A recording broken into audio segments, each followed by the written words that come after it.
Good morning and welcome to College Football 134 on a college football Saturday that only a mother could love. This is College Football 134 live on the Covers YouTube and Twitter channels. There are only so many good things we can say about the matchups today, but that is why Bacchus made spreads and totals. That is Andrew Caley. I am Douglas Farmer. Andrew, there must be a game today that gets your interest piqued. Oh, there's plenty of games. I feel like this is a true college football fans week, right? We don't have there's no LSU Alabama game or anything like that, Really but not. man, for the diehards, there's a lot of exciting games on the schedule, and I need some excitement because it's another week of just, you know, a tough, cursed Friday night loss for me. I took Arizona over 58.5 in the Kansas State game. And after a very strong opening drive, there was just nothing from Arizona after that. They got mucked up by Kansas State's secondary there. Noah Fafita's arm strength looks like it's going to be a problem if he ever wants to go pro a little bit. Tough.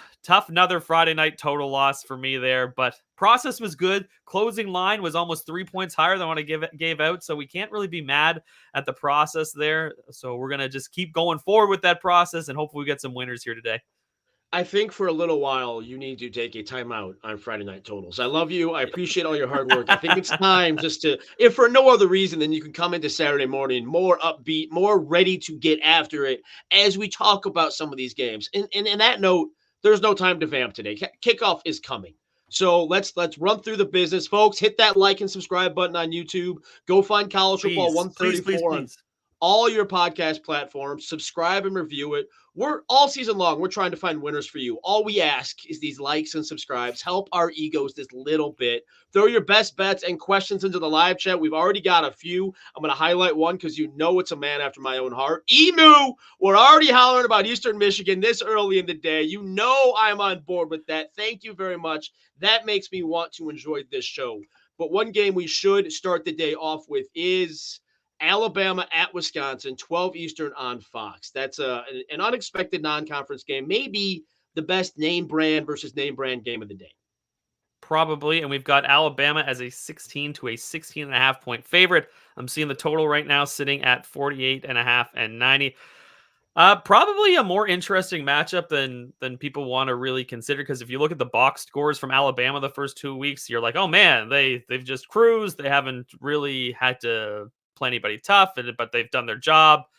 That said, I think we can say that Bama box score against USF was pretty fraudulent, right, Doug? Like we were talking about this game afterwards, and that game was 21-16 halfway through the fourth.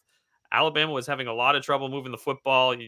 It's I really think that they've really relied heavily on explosive plays, which they needed in that USF game to kind of pull away late there, and it kind of forced the Bulls' hands to kind of like push the pace more than they wanted, and it just kind of snowballed from there. And I don't think Wisconsin looked very good either in that game. Or in this season, obviously, despite being 2-0. The Badgers trailed Western Michigan, a Western Michigan team that Ohio State kind of just bullied.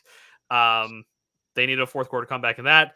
Struggled to put away South Dakota, not South Dakota State. This is South Dakota, like still a good FCS team, but not an elite FCS team.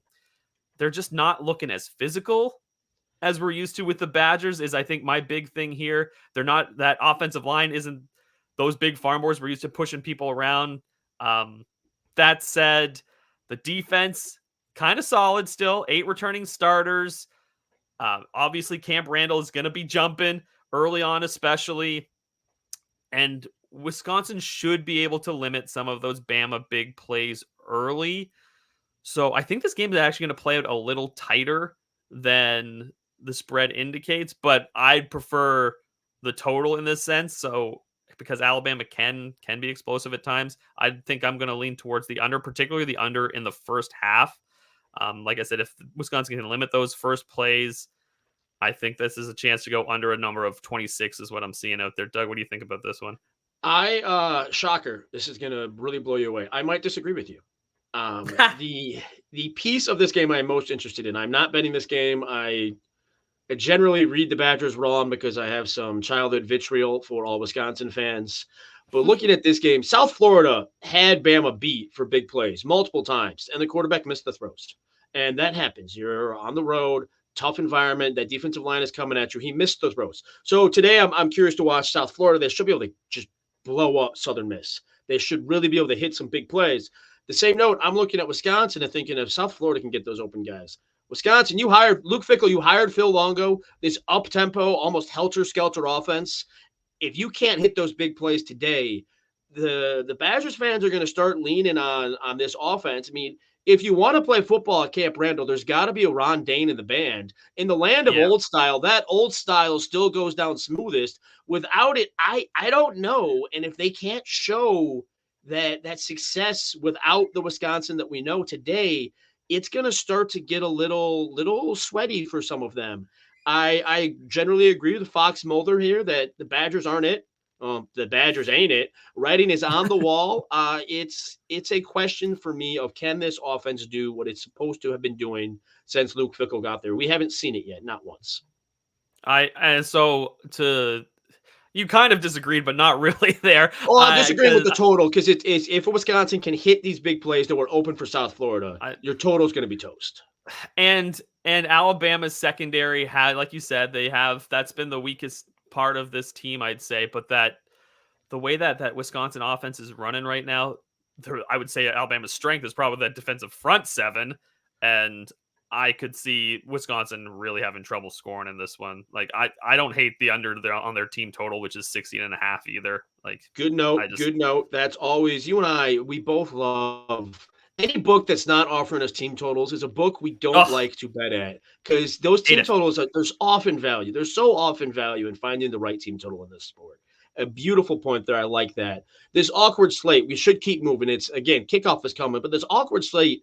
It largely lacks in the primetime hour. There's going to be a great game, but there's not a lot of name brands or expected drama. There are a few pieces of intrigue in the afternoon.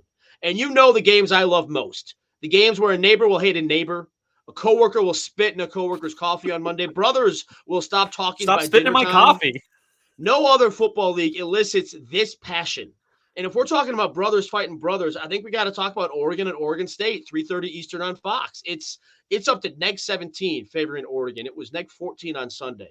Total of 49.5. That's an implied score of about 33-16. And I want to note that implied score because in Oregon State's win at San Diego State last week, Oregon State's offense was trash. Yeah, it won 21-0, but it was 7-0 after three quarters. San Diego State never had control of the ball, never had long drives. Oregon State had many opportunities, could not put together a drive against a perfectly average defense. That stands out to me. 16 points might be a lot for Oregon State today. Yeah, I liked this earlier in the week when you could get the 15.5, 16. I'm seeing a lot of 17s now, like you said. Still kind of waiting for Oregon to flip the switch themselves. They're a little sloppy in that game against Boise State, obviously. And it's a rivalry game in Corvallis. Like, crazy things happen. Like in these rivalry games, we talked about that on Tuesday. Make sure to watch on Tuesday to get all the best lines. But this is probably another game where I might lean under. You talked about Oregon State's issues scoring. There seems like there's been some bad play calling by the Ducks as well. Maybe they get things going in this matchup, but like I said, rivalry games, weird things happen. I would probably lean under here as opposed to trying to hit the Ducks on that higher number. Now that said, if forced gun to my head, the Ducks are probably the right side. I do think they will get things going, but I prefer the under here, I think. And a number like 17 in a game that we expect to be at least decently one-sided, the worry is always a backdoor touchdown. I don't know that Oregon State has the offense to put together a backdoor touchdown. I'm real low on that offense after watching that game, I tell you. A couple of teams here that I'm low on the offense is Washington State, same time, 3:30 Eastern on Peacock. You know, the Apple Cup, a Big Ten tradition. This might be our Big Ten West Memorial Game of the week. Total of 54, and I think they're going to fall well short of it, especially because we've heard me say this before. Washington is one of those 9 programs that replaced their coach in mid-January or later. Those programs are struggling this year. I am skeptical. Even if Washington is favored by 5.5, I am skeptical of the Huskies today.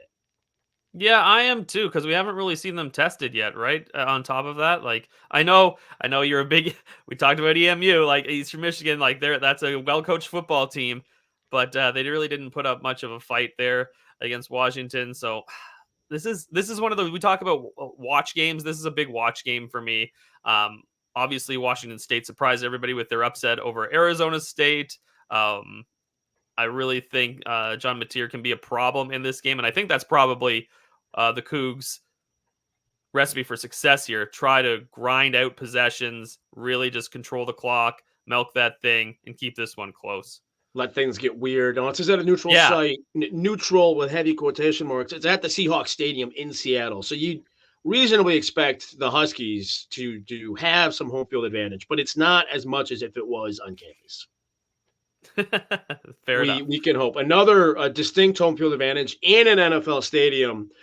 We've got the backyard brawl today. We talked about it on Tuesday. West Virginia at Pitt, 3:30 Eastern on ESPN2. I took West Virginia on Tuesday as a best bet at -2.5. It is now -2. Now, you were skeptical of me at -2.5. Have you come around? Are you going to make a bet against me? We can agree. We usually disagree. Are you going to hem and haw your way to avoiding the backyard brawl? Yeah, I think I'm going to avoid it. I'm being cowardly about it. I don't know. Fair point. Eli Holstein, like he's been really impressive. That was kind of like the basis for if you like Pitt, like they're that offense is humming sort of thing. This is what you can get behind. You go back and look at that tape though, and his arm. He's another guy like Noah Fafita who his arm strength just doesn't look like it's there a whole lot. But for me, it's going back and looking at that defense that allowed 449 yards to a really bad Cincinnati offense.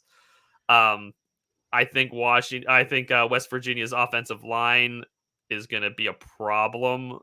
I hate to see, I'm really, it bothers my soul right now to sit here and agree with you.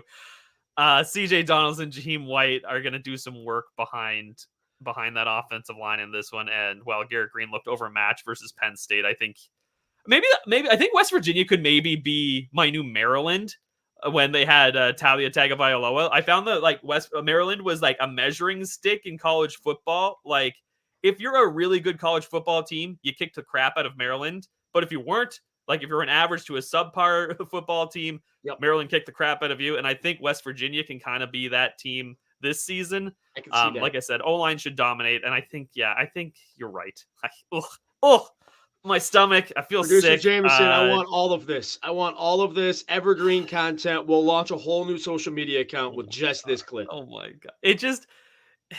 You just take some time to stew on things, and yeah, you were right. Your initial reaction was right, Douglas. Let's move on. Let's not talk about it anymore, I like your Maryland thought. That Maryland team was defined by Tulia and the receivers, whereas this West Virginia team is going to be defined by Garrett Green on the offensive line. But it's still just like what position group is going to flex. If it can flex, you believe in them. If it can't, you don't. And against Pitt, against the Pitt team that fell behind by 3 touchdowns against the Big 12's worst, I'm going to expect them to flex. Now, like we said, we mentioned that on Tuesday's show.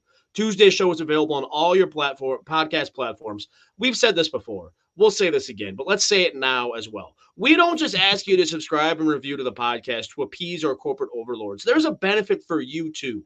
On Tuesday, I had Utah at Utah State under 46.5, fully expecting Cam Rising to not play. Hey, Andrew, guess what's going to happen today? Could you tell me what that total is now, Douglas? Well, Cam Rising's not playing, so it's 43.5. There's a whole field goal value there, and all you had to do was tune in on Tuesday. We also beat the market. I crushed the market on Thursday with Texas State. You crushed the market last night. Arizona, the Kansas State total. Now those bets lost. But we focus on process, not results. That process was undeniably sound, and all you got to do is log in and listen to the podcast on Sorry, this is a great comment from Huge Benno. Are you in a sauna right now, Doug? Can we respond? No, I am in my parents' basement, taking care of some business, and I think it looks great. Thank you very much. Yes, yeah. But what's wrong with a good sauna, though? Nothing, right? I don't think it would be good for my laptop, for my mic quality, or for my camera, quite frankly. Anyway, tonight we should start rattling off a few predictions. But before we get to those, let me. The primetime slate, it's tough.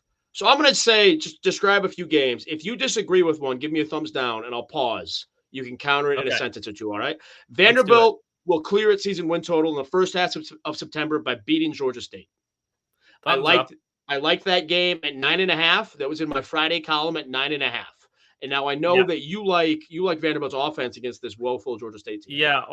I'm over on their team total of 29.5. I took that on Tuesday. Diego Pavia has been a breath of fresh air for Vanderbilt. They're running like this pseudo triple option. I don't hate his rushing yards, which I think is around 53.5. I really think that Georgia State is one of the worst rushing defenses in the country through the first few weeks. I really think Pavia just kind of runs over in this one and leads Vanderbilt to a win. Hopefully we cash that ticket after 3 weeks, which is not something you can say too often about college football win total bets. So really like that one there. Next, Jacksonville State and Eastern Michigan will play a football game. The line has moved against me from Tuesday. I took it at -2 on Tuesday. It is now Eastern Michigan +1. But still, all we're going to really say about that game is it will be a football game. Yeah, thumbs down for me. You're the EMU expert here. I'll defer to you on that one. Next one on my running list, Georgia will race by Kentucky. I don't know. So I wrote the preview for this, and I was debating about making a play as a best bet for this show today. The number moved a little bit. Kentucky plays Georgia tough at home. Obviously, the team's been a little better the last few years, a little bit of a step back this year, I would say. But both teams play at an extremely, extremely slow pace. Like bottom 10 teams, both of them, when it comes to plays per second. And I really think this will also be the game where Georgia really tests out and works in Trevor Etienne. They haven't really done that. He missed the first game. He only had 5 carries against, I think it was Tennessee Tech last week. Still had 73 yards. Don't hate Etienne's rushing yards prop in this one as well. And I don't think Kirby Smart is really gonna he likes to run up the score against some guys, but I don't think Mark Stoops is one of those guys. So my initial thought here was under in the first half. I could see it being 21-0 or 21-3, and it was at 24 for a while. It's now down to 23.5. So that's why I took it off my best bets, and I'd lean towards the under 45 on the full game total instead. Georgia gets up big and then kind of puts it in cruise in this one. Some of the idea here was to be quick, but you have extensive and valid thoughts on these. Sorry. Well, I know I'm going to get a thumbs up on this one. Any total higher than 36 in Eastern Illinois at Northwestern is a total that is too high. Now, that line is currently 35.5. I might take it at 35.5 out of principle. Anybody who has listened to this show knows how we feel about any version of a total at Northwestern's home field this season. And now go ahead. Do we have the forecast? Do we have a forecast for Chicago on this one? I have a forecast, windy, because it's like they're literally because it's on Lake Michigan. Within hunting distance of Lake Michigan. We've got Rod Zawacki. I have not confirmed this trend. I'm just going to throw it on the screen. Each of Northwestern's last 6 games against non-FBS teams have gone under the total. The one note I would add to that is most of those were with presumably 5 of those were with Pat Fitzgerald, different coach now. Maybe a trend to gauge. And we have our good friend, my nemesis, Jared, jumping in the chat. Look, and if he's going to insist, he's sitting in our pre-show notes here. Do we have to? Yes. Producer Jameson made Travis Hunter the thumbnail for this show. I think the Ant Overlords request Colorado and Deion Sanders. We must appease the Ant Overlords. Colorado heads to Colorado State at 7:30 Eastern time on CBS. Everybody's tired of talking about Colorado and Deion Sanders. This game is back to 7.5. Yes, I said 7.5. Total of 58.5. Can we get an 8? Can we get an 8.5? Can we get a 9? Because that's what we're hoping about. That's what we're hoping for. That's what your guys' job is, right? The public is supposed to be hammering Colorado, and then we jump on the other side. That is how I'm paying my mortgage this fall, so I'd really appreciate some help. I do want to note, and I'm sure CBS will get to this during the game.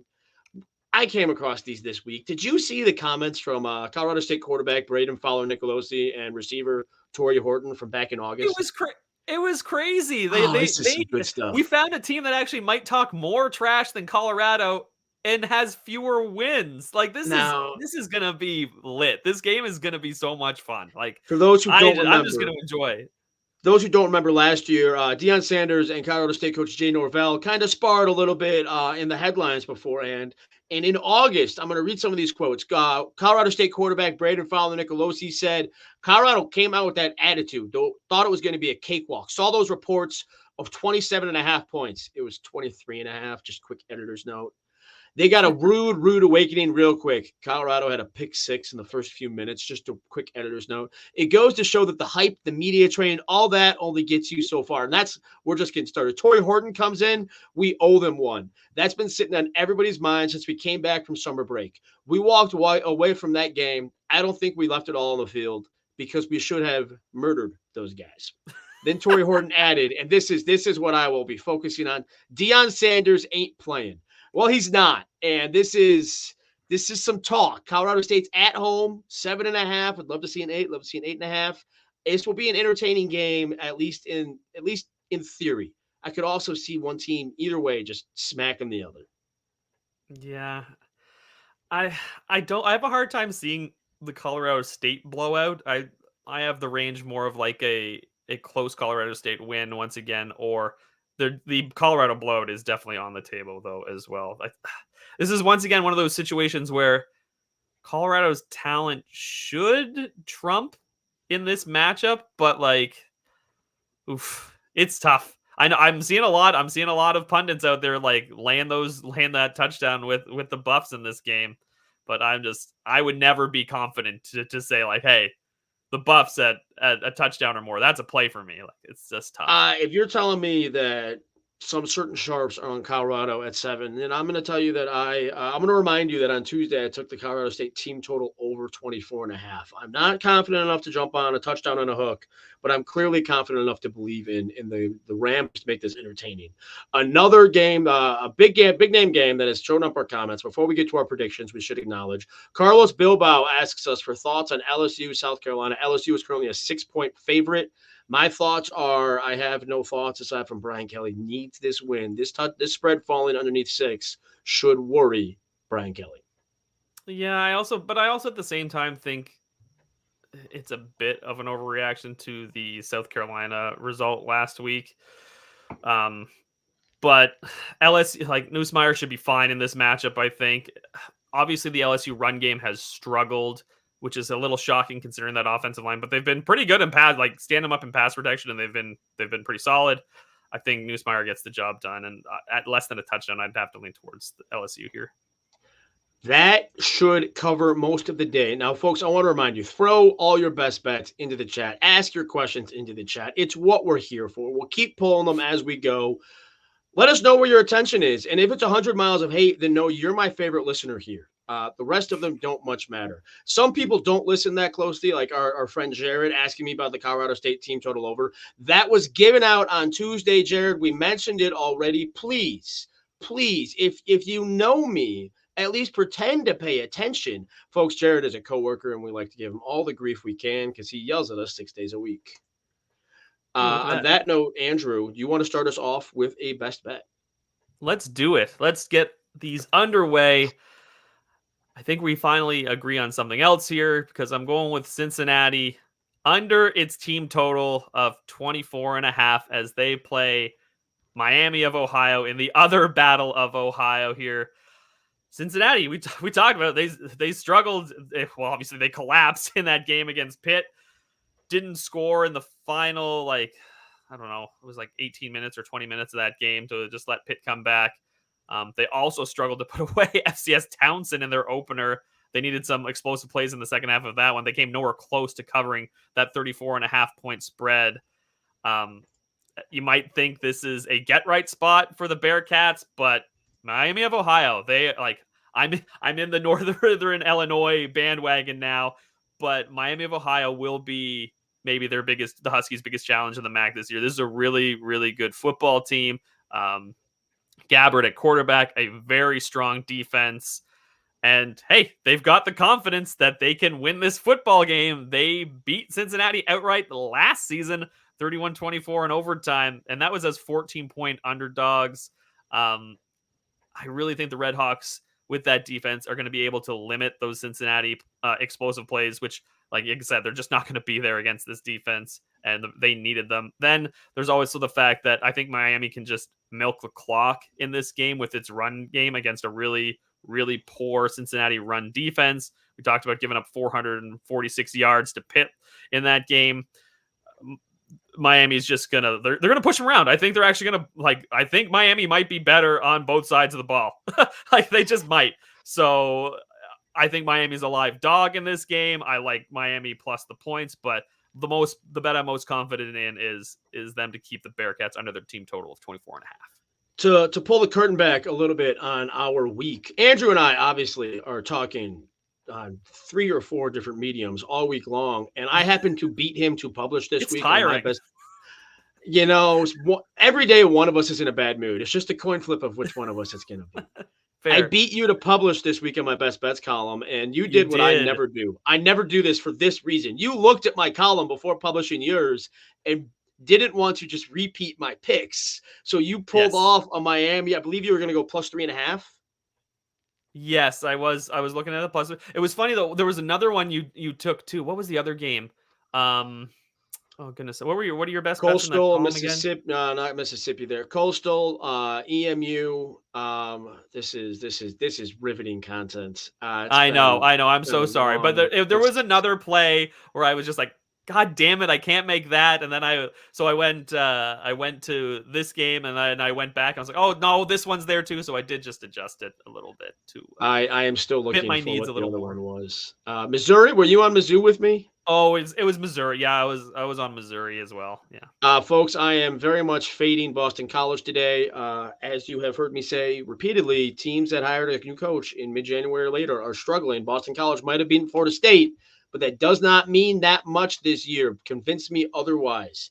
And that is why I'm not joining you today on Miami of Ohio, because I was already there. In fact, my column was a money line play. You're a coward just taking a team total under. Again, I love a team total. Anybody who's not giving me a team total should not be offering me college football odds. Now, let's move on to my first good pick of the day, because there are principles in this world.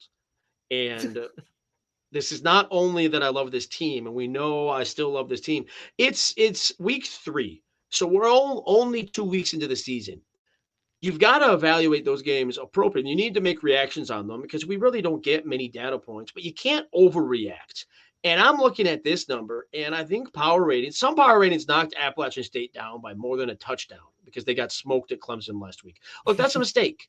One team, no team is as good or as bad as its most recent game. Clemson got hot, yes, but everything after that first quarter was meaningless, and everyone playing knew it was meaningless. Yet most of that game still gets baked into making numbers. A week ago, Appalachian State would have been a 4, give or take, 4-point favorite at East Carolina. That's exactly what I thought.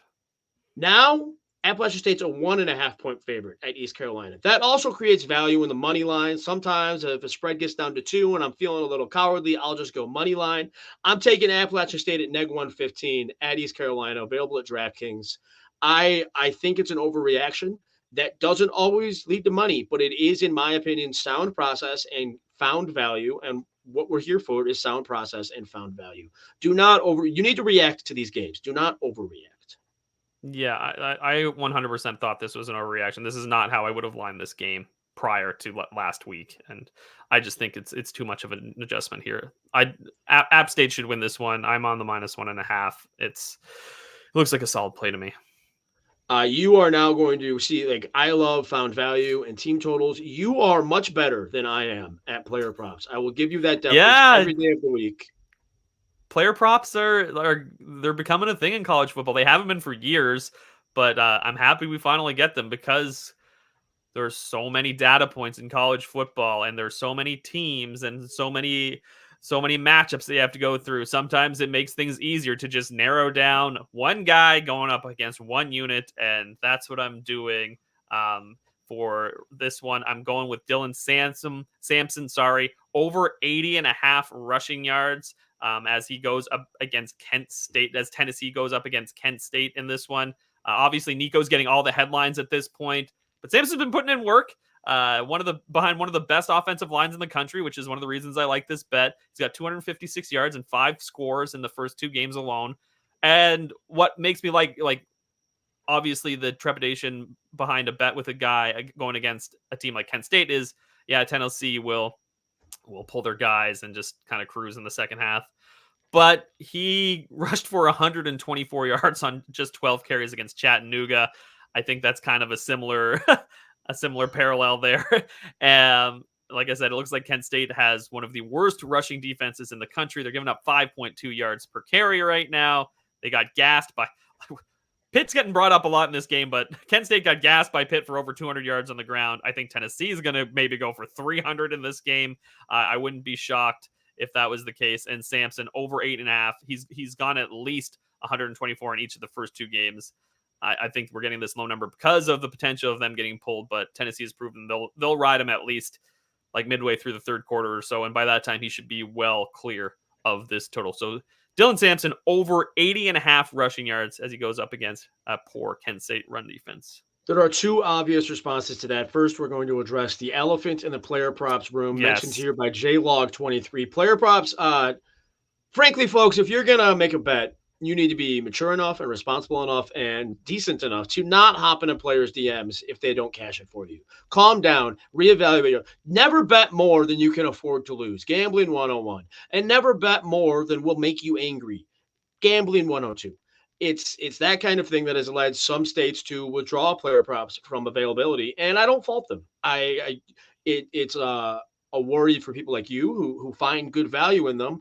But if too many people are going to be, frankly, jackasses, then something has to be done. Yeah, I'm sorry. I think there's 14 states now that have disallowed college football player props, which is, like we said, very unfortunate circumstance. Don't DM players. That's the dumbest thing ever. But yeah, I apologize if you're one of those states. If not, please enjoy this bet. And enjoy it maturely. The other obvious response to that bet is, college football 134 has taken some positions this season. An unexpected one is, you called it a hot take when I said it on Tuesday, but today you started to come. Pat Narduzzi, Pittsburgh, we're a little skeptical of what you're cooking, and this might get ugly if West Virginia rolls them today, as I predicted on Tuesday. I mean, you're talking about Tennessee's facing Kent State, and that's going to be a Kent State's bet. Yeah, Kent State just got bodied by St. Francis of Pennsylvania last week. Yep. And while I might enjoy saying the mighty Red Flash, the Red Flash is not actually that mighty. It's just a bad look, and Kent State gave Pitt more than Pitt was expecting. I like this play because your Kent State's bad. I also like this play because it gave me a chance to make fun of Pittsburgh again. Jeez, they're Pitt fans are not going to be happy with 134 by the end of the season. Unless we're right, and they're going to go, those guys really lowered our expectations to a reasonable level and prepared me to get frustrated with Pat Narduzzi. Somebody who you're not frustrated with these days are the Coastal Carolina Chanticleers. They have really recovered well from Jamie Chadwell kind of leaving them. Now, it was an understandable move, but that program was built on Jamie Chadwell, and it's kept moving. And they're going against a team today that is – hold on, I need to think of the right bad. Temple is so bad. At the start of the season, I often cite ESPN.com's SP Plus ratings. They're just a really good standard in the advanced metrics world. The start of the season, they considered Temple to be the number 132 team in the country, 21.9 points worse than the average team. We're now 2 teams in, and Temple is number 134. Yes, that is why we're college football 134, because we cover all 134 teams. Temple is now considered 28.4 points worse than the average team. Like I said, that's bad. And it might not be reacting strongly enough. Temple is so bad. Oklahoma wiping the floor with the Owls. It's so bad we are now covers 133. Ooh, that's our new burn. How low can the number get by the end of the season? Hi, this is cover 17, ready to talk about the college football playoff. That might not go well with branding. Temple getting destroyed by Oklahoma. That's expected. The Sooners, pretty good. Their offensive line, I have my questions, but it's still expected. Falling behind Navy 38-3, you're not supposed to do that. Navy's not supposed to have the ball enough to score 38 points. Navy averaged 5.8 yards per rush. Now, so what? That's what Navy does. You know what Coastal Carolina does? Coastal Carolina likes to run the ball. They run the ball in the top 20 in the country compared to expected state in the game. The Chanticleers offense is pretty complex and very efficient, and this wretched Temple team does not stand a chance. That is why I'm on Coastal Carolina by 17. I could make an argument this spread should be as high as 24. In my Sunday column, just getting ready for some lines, I said, I might take that to 27. I'm getting it at 17. I don't care about a backdoor touchdown because it's going to be a 35-point game when Temple lucks into a score. Yeah, it's not a good state of affairs there in Philadelphia for Temple there. I have really landed against Temple and now, okay, Bobby, if you're gonna put that bad juju on me, that's good. You're saying that now, and if that happens today, college football 134 might be a one-man show next week. Let's keep moving. You've got another one for me. One more, and I'm going back to the well with a player prop here, and we've talked a lot about overreaction this week, and I think we're getting a line that's the result of another overreaction. I'm going with Blake Shapen to go over 262.5 passing yards in today's game against Toledo. Obviously Mississippi State, a tough loss to Arizona State as favorites last week. Not many people saw that one coming. Arizona State has played pretty well through the first 3 weeks, but Shapen's been pretty good, even despite the loss that week. Very efficient. He went 15 for 20 for 247 in their opener against Eastern Kentucky, a game where he barely played in the second half, so 247 in that game. He went over this number in the loss to Arizona State. He threw for 268 on 18 of 28 passing. So he's been pretty good. We'll give Shapen. He's been around for a while. He's been on a bunch of teams, but he's been a good fit for this Mississippi State offense to this point. But what makes me really like this is that he's going up against Toledo, another MAC team, who it should be a dark horse. Oh, not even a dark horse. They're a contender for the MAC title this year, but a lot of turnover for that team this season. We've talked about Daquan Finn before, but the defense, they lost 3 defensive backs to the NFL draft, including, and that's just a lot of pieces to replace. So I think that Shapen will continue to be efficient in this one, and he'll be able to throw on that depleted Toledo secondary. I like the over 262.5 in this matchup. I largely agree with fading Toledo. I think they're kind of trending on Jason Candle's reputation, which was earned, but it's no longer. Yeah. I mean, that roster has fallen off because the transfer portal is going to do that to some teams, especially in the MAC, and that's just a reality that we face these days. It is you kind of effectively fading Toledo there. I'm fading Temple. It's in college football, you got to recognize which teams have not been doubted enough at this point in the season. And I've got another one that I don't think has been doubted enough. I was giving our friend Jared in the chat a hard time earlier. He and I were discussing this game Thursday and Friday. And when Mississippi became only a 21-point favorite at Wake Forest, I couldn't help myself, because here's the thing. And now I am here to abide by all editorial standards and give at least 100 words on every handicap. So I'm now going to repeat Wake Forest is bad 25 times to get to 100 words. Wake Forest is bad. When Virginia averages plus 0.083 expected points added per drop back against you, that's just effectively saying whenever Virginia dropped back, it gained better positioning on the field on average. That's bad. When Virginia finds success on 44.5% of its dropbacks, you know your defense is woefully lost. To face Mississippi when that is already your reality, good luck, Dave Clawson. You're going to need it. Some are going to look at this lofty spread and worry the Demon Deacons can piece together maybe a pair of backdoor touchdowns to slip inside the 21. The 2024 version features too weak of a passing game and hardly ever runs the ball. They're not going to – yes, Wake Forest from 2017 until 2022, backdoor touchdowns all day long, absolutely. But at this point, they're not putting it together. Jared points out it's available at 20.5 at FanDuel. I believe that is juiced. Going off my memory here, I think it's about neg 120, neg 122, which is why I am taking the neg 105 at the even 3 touchdowns at DraftKings. Shop around. Maybe you'd rather the lower risk of that 20.5. I absolutely understand. Always shop around. I am taking that 21 as we break 2,000 viewers this early in the morning. I love to see that. Most of these people Thank you so much, guys, for being here. I haven't had any coffee. I don't know. I haven't had any either. That's crazy. We're it's just adrenaline. Despite the lack of coffee. Yeah, we're here. It's round value, adrenaline. and the chat propping us up. If the chat's propping us up, let's run through some things. We've got Bobby Newport kind of agreeing with you that Mississippi State's defense will clamp up Toledo. That only gives Blake more opportunities from some scoring.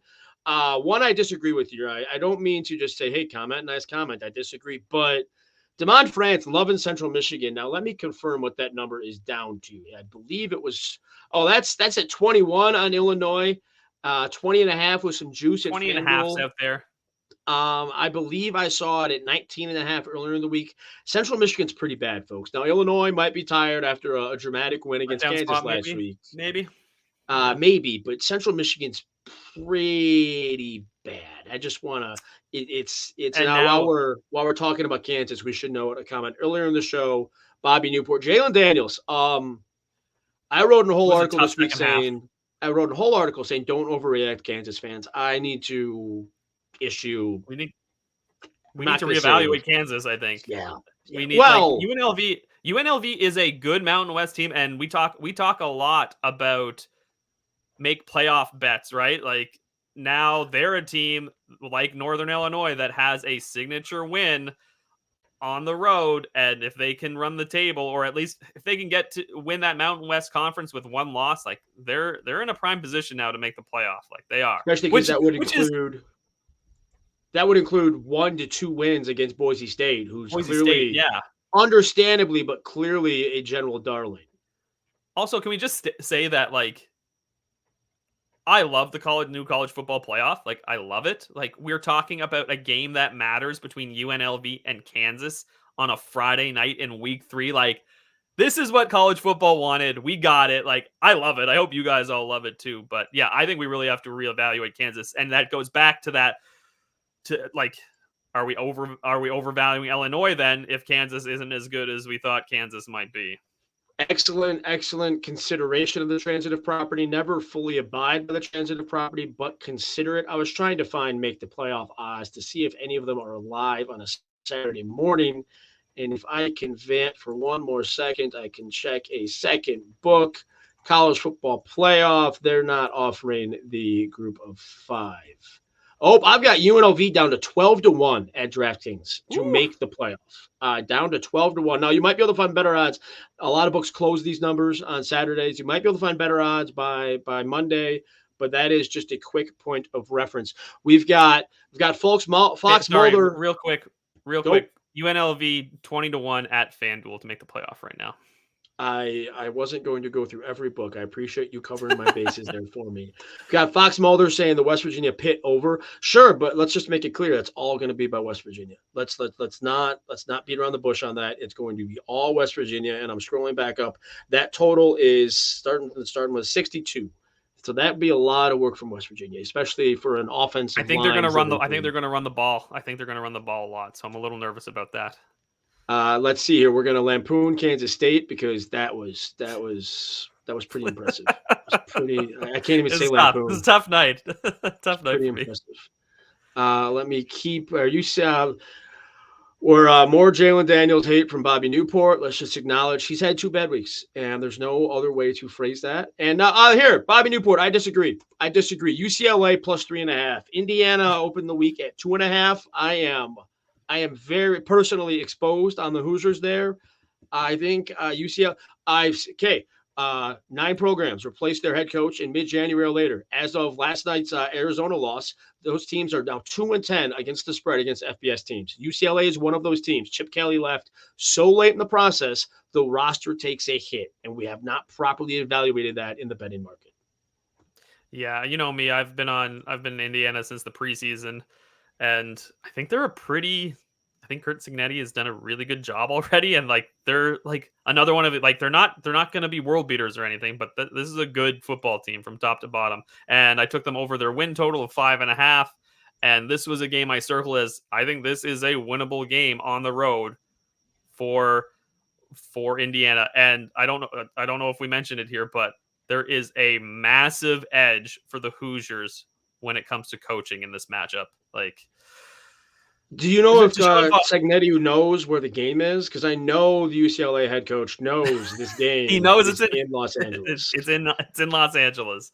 but I think Cignetti has a big edge here, and at a field goal, that's Hoosiers for me all day. We've got Tyler Krennic asking a pertinent question. How low is too low on the Notre Dame number? It fell to +7 for a couple hours at select books We yesterday. literally were talking about this last night. We were just like, oh my God, It can is he get to now 6.5? 7.5 across the board with a straight 8. I've asked around. I don't know why this line is moving so much. Is it possible that Riley Leonard's not playing with an injury to his non-throwing shoulder? It's possible, but I can't get anybody to tell me that's the case. I do not know. The only thing I heard was that Leonard said that, like, they asked him to rank his injury or whatever, and he came out and he said it was like from 1 to 10, and he said less than 1. So Um, it sounded like he's playing, and like I'm not worried if he can really throw the football or not, because like, is that really his game at all? Like they should. he's an They okay should. college passer who needs to use his legs, and they're gonna use his leg. And like, are we missing something on Purdue? Like, what? Like, I think we talked about them preseason as maybe being one of the worst Big Ten teams in the conference this year. So I don't get it. I don't get it. It feels like a trap. I'll probably, if it hits 7 again, I'll agree with Bobby there, and I'll probably lay the 7 with Notre Dame at that number. It just feels weird though. It feels like a really weird line. I wrote up that game and I took Notre Dame at 9.5. I will point out to folks now, if you guys don't have this in front of me, I again have to vamp because this is good live television. Marcus Freeman. Whew, that was a mistake. Marcus Freeman has done poorly at Notre Dame Stadium. There's no other way to phrase it. He has just done poorly. In his 29 games as head coach, he has gone 8-5 outright at Notre Dame, 11-5 outright everywhere else. He's gone 7-6 against the spread at Notre Dame, 11-5 against the spread anywhere else. This game is not at Notre Dame Stadium. That alone gives me a lean toward the Irish, a lean toward Marcus Freeman. I'm willing to take that risk. The number keeps falling. I'll take advantage of that. Now I do want to. We've got a real awkward moment to embrace here. We've got Daryl Turner asking us for opinions on Florida winning. We need to address that producer Jameson has threatened to take us off air if we don't. He's wearing a Florida hat right now. He's got the Florida hat right now.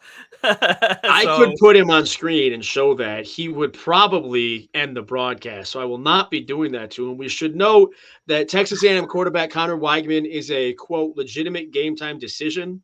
Okay, hold on, folks. He wants the world to see Gator. Yes. If you're not a Gator, you're a Gator bait. Isn't that the old phrase? Okay, producer Jameson. Texas A&M QB Connor Weigman is a legitimate game time decision per ESPN's Pete Thamel. He's been dealing with an upper body injury. That would change my view on this game. That's for sure. I will still be sitting this out until I know that, and I can see if A&M takes an early lead, as I discussed Tuesday. I would then go bet A&M to run away with it because I think Florida quits. Yeah, this is the first team on our quitter team list this season is Florida. If they get down early, I think this might be a really good live betting opportunity. I don't love what the numbers are saying right now as we head into the game, but watch this game for a couple of series and maybe jump in the live betting. Like you said, Florida could quit, and I think Texas A&M's defense is good enough here to carry them in this matchup.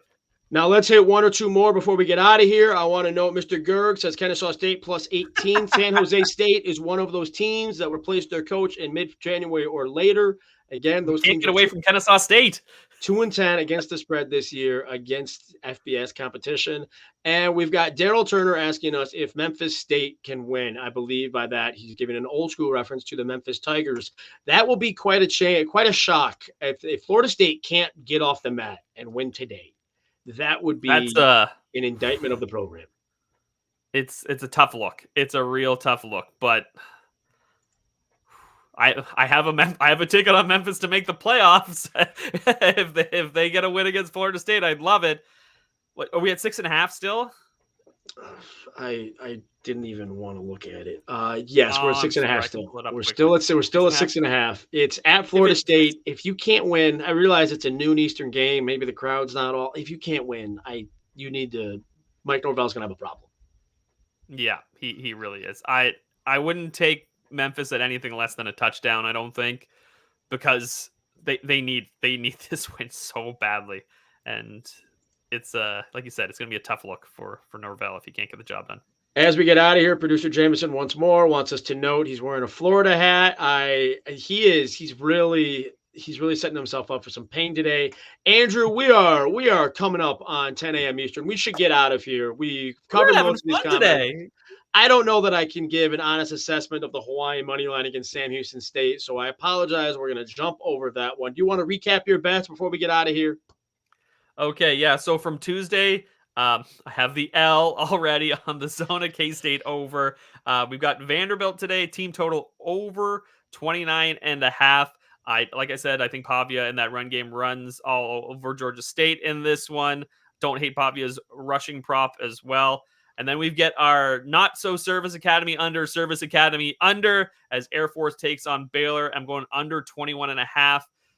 Baylor's offense has looked like it's stuck in mud. They're running the ball nearly 75% of the time. Air Force has 5 new starters on the offensive line, but it doesn't mean they're going to stop running the ball at less than 4 yards per carry. Love the under in that one. And today we've got Cincinnati team total under 24.5. Dylan Sampson over 80.5 rushing yards for Tennessee as they take on Kent State, and Mississippi State QB Blake Shapen to go over 262.5 passing yards when he takes on Toledo. I also ate a loss to start the week. Last Thursday night, I had the Texas State money line and from Tuesday's show, and that was tough. These things happen in life, and that's just something I have to be okay with. Then I also, for today, I have West Virginia at 2.5 against Pitt. I have the Colorado State team total over 24.5. If Torrey Horton's going to call Deion Sanders out by name, he better get some points on the board.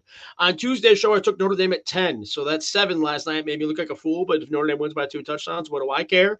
And I have the Utah State under 46.5. That number is now 3 points lower because Cam Rising is indeed out. The Magic 8 Ball told us so. I can't believe he actually said he was out. What an incredible day for Utah football. Next week we'll be shaking the Magic 8 Ball on a daily basis for Cam Rising status. It's got to be. They just held him out because I'm sure that he's going to play in Stillwater next week. I am very positive. He better. From today, I have the Appalachian State money line. Pod, remember. This is a Utah pod. From today, I have the Appalachian State money line at East Carolina, neg 115 at DraftKings. I still believe in the Mountaineers. I have Coastal Carolina to run it up on Temple by at least 17, and I have Mississippi to do the same against Wake Forest by at least 21. I think that about covers it for us, Andrew. I think we're out of here. Enjoy the Saturday, everybody. College Football 134 is in your podcast feeds in live every Saturday morning to preview that day's games and discuss all things college football gambling. So come subscribe. Please come back for more. We will record again Tuesday because this college football season has a lot of fun to still be had. Andrew, enjoy your day. You too, buddy. Talk soon. Cheers.